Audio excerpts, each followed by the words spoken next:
Good morning to all of you. I hope सभी ठीक होगे और पढ़ते रहो। मैं आप सबके सामने अभी जो टॉपिक लेके आया हूँ वो 10th का ही है। उसी में अगली कड़ी है यूरोप में राष्ट्रवाद किस तरीके से फैला, उसमें पहले क्या था क्या नहीं था, वो सब हम इस टॉपिक में जान लेंगे। इससे पहले हमने कर लिया कि क्रांतिकारियों की क्या भूमिका रही। दूसरा टॉपिक हमने किया था कि जैकोबियन क्लब क्या थे। जैकोबियन क्लब के बाद नेपोलियन का जो उदय हुआ था और नेपोलियन ने किस तरीके से अपना कोड दिया था, तो वो बात हुई, वो सही है कि वो सारी बातें चली। लेकिन अब जो मेन जो मुद्दा शुरुआत होता है कि राष्ट्रवाद यूरोप के अंदर कैसे आया और उसकी चेतना किस तरीके से लोगों ने जगाई, वो हमने पहले देख ली कि क्रांतिकारियों का उदय हुआ। क्रांतिकारियों ने सामूहिक भाव पैदा करने के लिए लोगों के दिल में बहुत सारी बातें छोड़ी, क्रांतिकारियों का गुणगान करवाया, एक ही माप तोल की इकाई ले आए, तो बहुत सारी चीज़ें थी। उसी तरीके से नेपोलियन ने भी, आपने देखा, जैकोबियन क्लब ने उनको घुसने का रास्ता दिया।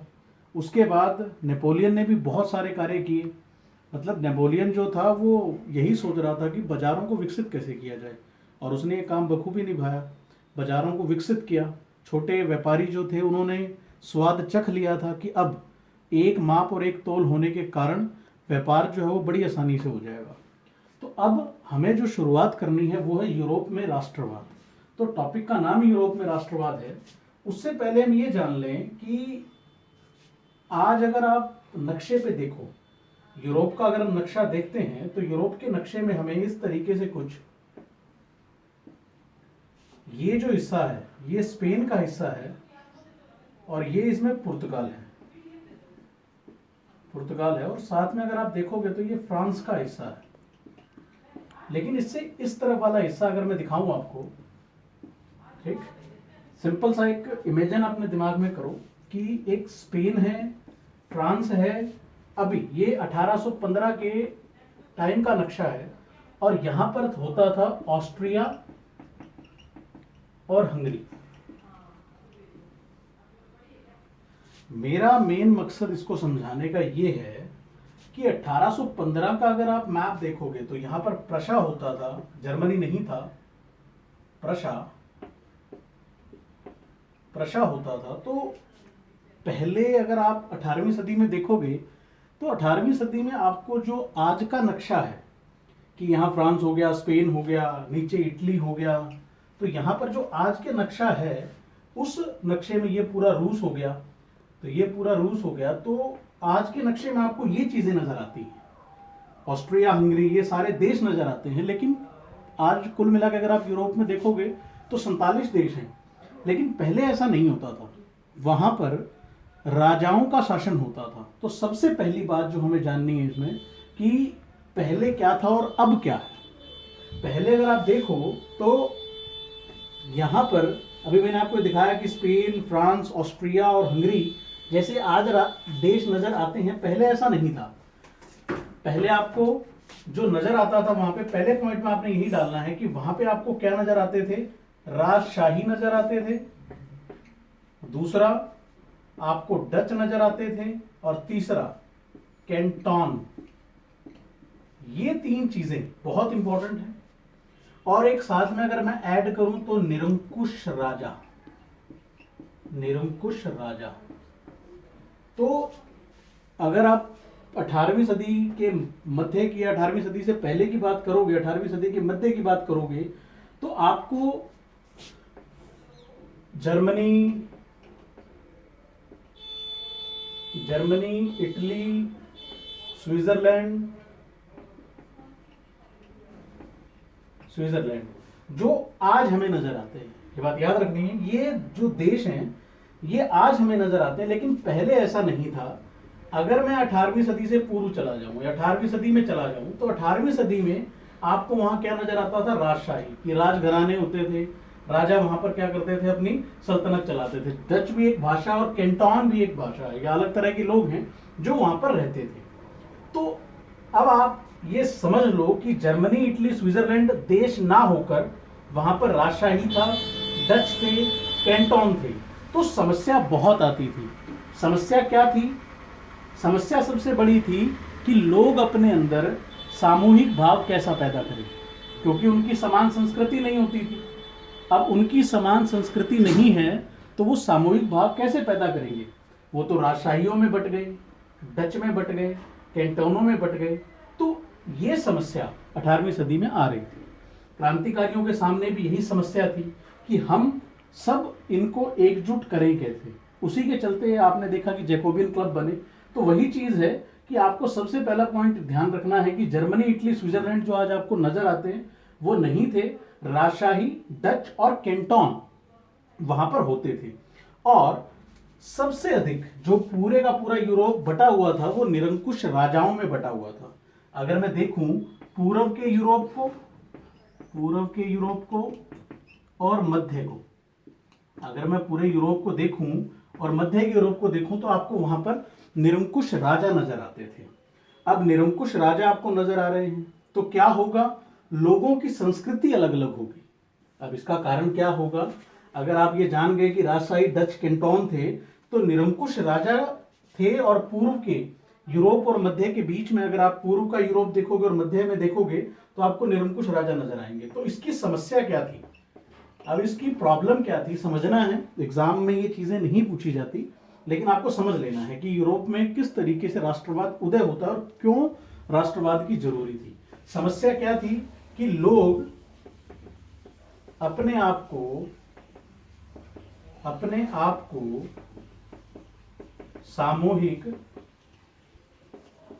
सामूहिक संस्कृति का भागीदार नहीं मानते थे। अब ये बहुत इंपॉर्टेंट पॉइंट है कि लोग जो थे वो अपने आप को सामूहिक संस्कृति के हिसाब से अपना भाग उसके अंदर नहीं निभाते थे। वो लोग यही सोचते थे कि हम डच हैं, हम कैंटोन्स हैं, हम राजशाही के अंडर आते हैं, हम पॉलिश भाषा बोलते हैं, हम मेग्यार भाषा बोलते हैं, तो हम सब अलग अलग हैं। तो जब तक आप उन सबको एक नहीं करोगे तब तक समस्या नहीं खत्म होने वाली थी। तो इसी के चलते एक बहुत सुंदर सा एग्जाम्पल है एनसीईआरटी के अंदर, वो है, और यही क्वेश्चन बनता है, प्रश्न भी यहीं से यही बनता है कि ऑस्ट्रिया हंगरी पर हैब्सबर्ग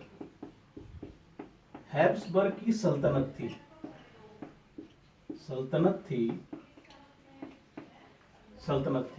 अब इसी को आपको समझाएं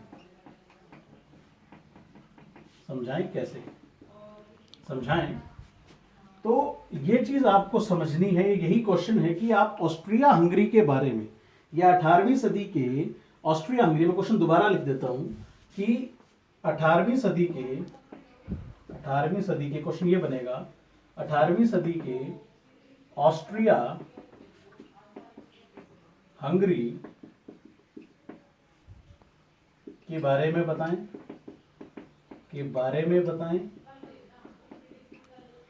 या एक और क्वेश्चन, हैब्सबर्ग साम्राज्य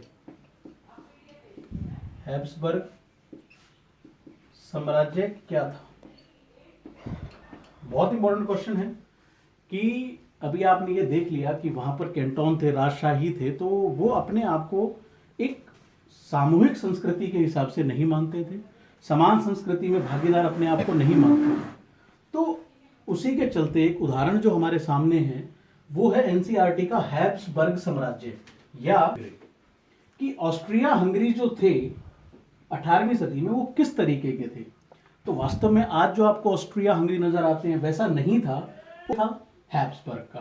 तो मैं आपको बिल्कुल सिंपल, क्या हो गया, ठीक है।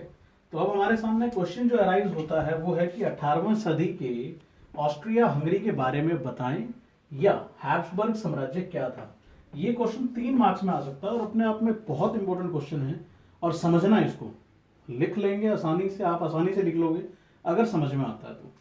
सबसे पहला जो पॉइंट है हमारे सामने, हैब्सबर्ग साम्राज्य, अपने नोट्स बना लेना इसके कि हैब्सबर्ग साम्राज्य क्या था और किस तरीके से था। अब मैं सिंपल सी बात बताता हूँ आज जो ऑस्ट्रिया हंगरी है, ऑस्ट्रिया हंगरी है, उस पर किसका आधिपत्य था? बर्ग, हैब्सबर्ग साम्राज्य, साम्राज्य का आधिपत्य था। तो सबसे पहली बात आप ये जान लो, ऑस्ट्रिया हंगरी पर जो आधिपत्य था वो समझ लें हैब्सबर्ग साम्राज्य का था। अब हैब्सबर्ग साम्राज्य भी एक चीज से नहीं मिलके बना था, इसमें कई सारे क्षेत्र थे। अब आप इस चीज को जान लो कि हैब्सबर्ग में कई तरह के क्षेत्र थे। वो क्षेत्र क्या थे? पहला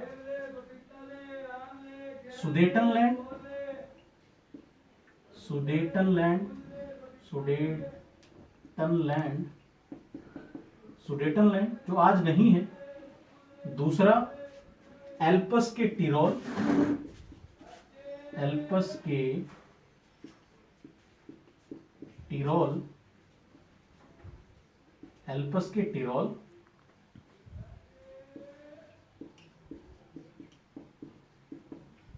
सुडेटनलैंड, एल्पस के टिरोल।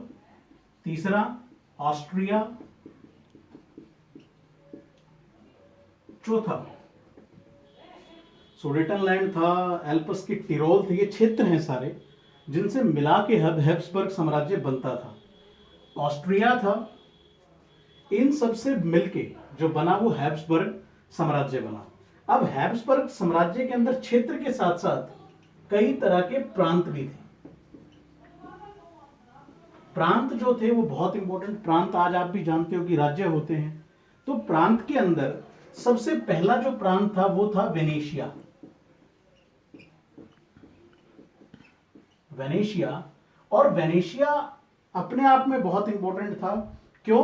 क्योंकि वेनेशिया में इतालवी भाषा बोली जाती थी, इतालवी भाषा बोली जाती थी, इतालवी भाषा का प्रयोग यहां पर होता था। तो यहीं से हिसाब लग रहा है कि एक हैब्सबर्ग साम्राज्य है, उसके अंदर क्षेत्र जो हैं वो आते हैं सुडेटनलैंड, एल्पस के टिरोल, ऑस्ट्रिया और एक और बोहीमिया। बोहीमिया, बोहीमिया जहां पर लोग जो थे वो जर्मन भाषा बोलते थे, जर्मन भाषा बोलते थे। इस चीज को बिल्कुल ध्यान से सुनना बच्चों कि ऑस्ट्रिया हंगरी पर हैब्सबर्ग साम्राज्य का आधिपत्य, और इस हैब्सबर्ग साम्राज्य के अंदर जो क्षेत्र आते थे उस क्षेत्र में था सुडेटनलैंड, एल्पस के टिरोल, ऑस्ट्रिया और बोहीमिया। आप इस तरीके से समरी बना के रखें, खुद बना के लिख देंगे इसको। और अगर उसमें प्रांत की बात करें तो दो प्रांत, एक प्रांत जो वहां पर था वो था वेनेशिया, वेनेशिया के साथ साथ वार्डेनिया, जो दूसरा था वो था वार्डेनिया। वार्डेनिया भी इंपॉर्टेंट था, लेकिन अगर आप याद रखो तो प्रांत याद रखना, एक जो इंपॉर्टेंट प्रांत है वो था वेनेशिया। तो जो वेनेशिया था, वेनेशिया में लोग क्या बोलते थे? इतालवी भाषा। अब इसी के साथ आपको एक चीज और कर लेनी है, मैं ऊपर लिख देता हूं उस चीज को, कि हैब्सबर्ग साम्राज्य में आपने देख लिया जर्मन भाषा भी बोलते थे, इतालवी भाषा भी बोलते थे। वहां पर एक वेनेशिया था, सॉरी वेनेशिया हो गया, कि वेनेशिया के अंदर लोग इतालवी भाषा बोल रहे हैं।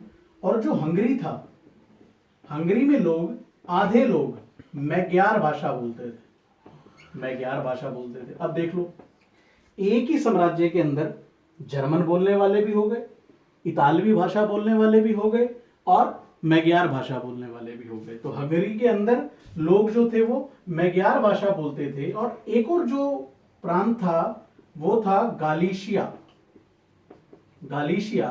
अब गालिशिया में लोग जो थे वो पॉलिश भाषा बोलते थे, पॉलिश भाषा। तो इसी तरीके से आपको लिखना है हैब्सबर्ग साम्राज्य के बारे में, कि हैब्सबर्ग साम्राज्य में बहुत से क्षेत्र थे।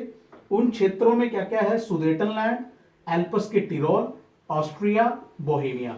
बोहेमिया में क्या लिखोगे कि बोहेमिया में लोग क्या बोलते थे? जर्मन भाषा बोलते थे। अगर मैं प्रांत की बात करूं तो हैब्सबर्ग साम्राज्य में जो प्रांत था वो था वेनेशिया और वार्डेनिया। तो वेनेशिया के अंदर जो लोग थे वो इतालवी भाषा बोलते थे। अब इसी के साथ आप लिख सकते हो कि वहां पर हंगरी के अंदर आधे से ज्यादा लोग मैग्यार भाषा बोलते थे और गालिशिया के अंदर लोग पोलिश भाषा बोलते थे। अब इन सब की समस्या क्या थी? इन सब से मिलकर हैब्सबर्ग साम्राज्य बना। अब हैब्सबर्ग साम्राज्य जो बन गया उसके अंदर आप राजनीतिक स्थिरता नहीं ला सकते थे। इतनी सब चीजें होने के बाद जो प्रॉब्लम है, अगर आप प्रॉब्लम देखोगे कि राष्ट्रवाद को पैदा करने के लिए राजनीति को लाना जरूरी था, तो प्रॉब्लम क्या थी? राजनीतिक स्थिरता। राजनीतिक स्थिरता सबसे बड़ी प्रॉब्लम थी। अगर राजनीतिक स्थिरता की बात करूं तो यहां पर राजनीतिक स्थिरता लाना बहुत ही मुश्किल था। लेकिन हैब्सबर्ग साम्राज्य चल कैसे रहा था? निष्ठा के कारण। याद रखना, निष्ठा के कारण। जो राजा के ऊपर निष्ठा होती थी, राजा के ऊपर निष्ठा जो होती थी, उसके कारण आप हैब्सबर्ग साम्राज्य को चला रहे थे। तो चुनौतियां यही थी, या सबसे बड़ी चुनौती जो थी हैब्सबर्ग साम्राज्य का 3 नंबर का क्वेश्चन आता है तो आप बड़ी आसानी से ठीक है लिख सकते हैं कि हैब्सबर्ग साम्राज्य में क्षेत्र थे सुदेटनलैंड, एल्प्स के टिरोल, ऑस्ट्रिया, बोहेमिया। प्रांत अगर आप देखोगे तो वेनेशिया और वार्डेनिया। तो वेनेशिया इंपॉर्टेंट था। और अगर आप इसमें भाषा देखोगे तो बोहेमिया में जर्मन, इस वेनेशिया में इतालवी, हंगरी में मैग्यार और गालिशिया में पोलिश भाषा बोली जाती थी। उसके बाद समस्याएं क्या राइज होती हैं? राजनीतिक स्थिरता वहां पर नहीं लाई जा सकती थी। लेकिन इतना बड़ा साम्राज्य चलता कैसे है? तो इतना बड़ा साम्राज्य चलता है राजा के ऊपर निष्ठा करने से, कि जो लोग थे वो राजा के ऊपर बहुत ही ज्यादा आभार व्यक्त करते थे। अपना बहुत ही ज्यादा जो उनका सब कुछ जो समझते थे वो राजा को ही समझते थे। अपनी सारी की सारी निष्ठा, अपनी सारी की सारी सोच उन्होंने राजाओं तक सीमित रखी थी। तो ये सबसे बड़ी बात थी कि यूरोप के अंदर 18वीं सदी में राष्ट्र नहीं होते थे, बल्कि राजशाही, डच और कैंटोन होते थे। तो उसी के अंदर एक सुंदर सा एग्जाम्पल है ऑस्ट्रिया हंगरी के अंदर हैब्सबर्ग साम्राज्य जो था वो किस तरीके से आप उसको बताओगे। तो उसके अंदर क्षेत्र थे, प्रांत थे, अलग अलग तरह की भाषा लोग बोलते थे। लेकिन वहां पर एक चीज और है जो लास्ट में बस टॉपिक को खत्म करूंगा, ये बात याद रखना कि हैब्सबर्ग साम्राज्य के अंदर प्रॉब्लम क्या थी? राजनीतिक स्थिरता कभी नहीं लाई जा सकती थी अगर इस तरीके से रहेंगे लोग। और दूसरा, राजा के ऊपर निष्ठा के कारण ही वहां पर क्या था? हैब्सबर्ग साम्राज्य के अंदर एकता बनी हुई थी। लेकिन इसके साथ साथ एक छोटी सी चीज और है कि हैब्सबर्ग साम्राज्य, अगर मैं हैब्सबर्ग साम्राज्य की बात करूं, हैब्सबर्ग साम्राज्य के अंदर किसान भी बहुत से थे। अगर आप इस हैब्सबर्ग साम्राज्य को निकाल लें तो इसकी बाउंड्री के अंदर बहुत से किसान जो थे वहां पर थे। उसके अंदर 2 मुख्य हैं, एक उत्तर दिशा में और एक दक्षिणी में। अगर आप देखोगे वहां पर उत्तर में जो किसान होते थे, उत्तर के किसानों को बोहेमियन बोला जाता था। उत्तर के किसानों को बोहेमियन। और अगर मैं दक्षिण के किसानों की बात करूं तो उनको बोला जाता था क्रोएट।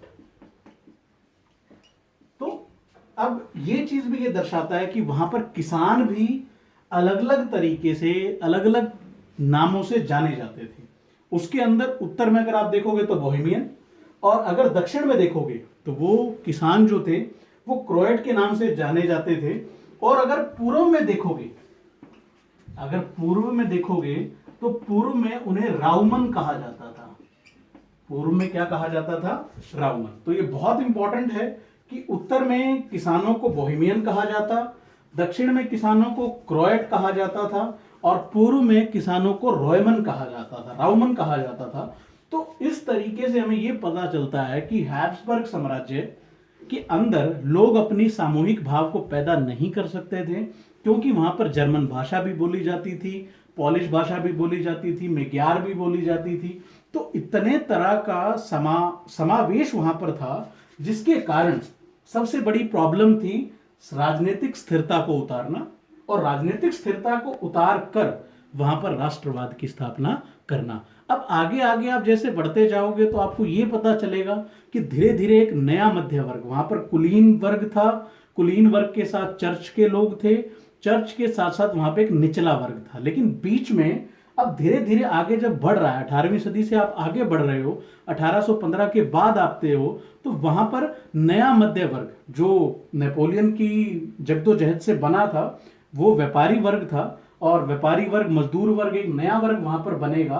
तो वो आप अगले लेक्चर में पढ़ोगे। लेकिन अब के लिए क्वेश्चन जो है आपका वो यही है कि हैब्सबर्ग साम्राज्य को समझाइए। तो हैब्सबर्ग साम्राज्य में कई क्षेत्र थे, कई प्रांत थे, प्रांत के साथ साथ वहां पर भाषा याद रखनी है।